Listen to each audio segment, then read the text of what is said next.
molto. Il viaggio continua, speriamo di non sbagliarci. Grazie.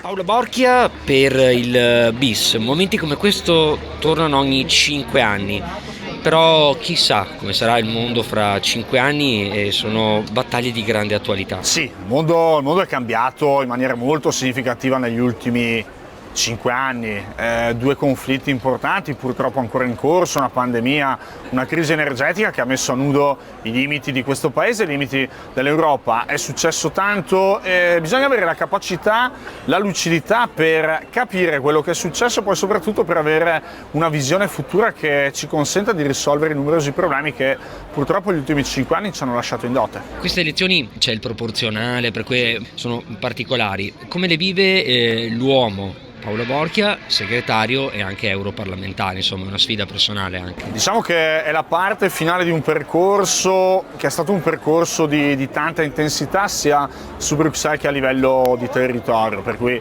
la prospettiva, l'auspicio è quello di avere la possibilità di andare avanti con continuità e soprattutto di riuscire a concludere il lavoro che è stato iniziato nel 2019. Innanzitutto sgomberdiamo il campo dagli equivoci, perché adesso, al di là di una posizione critica assunta nei confronti della Commissione europea, poi al di là di questo c'è anche un'idea di Europa diversa, c'è un'alternativa, ci sono dei percorsi che possono essere portati avanti senza ideologie, con un occhio al territorio, avendo il polso di quello che pensa la gente, delle problematiche delle imprese, per cui diciamo che da questo punto di vista il percorso della Lega è chiaro.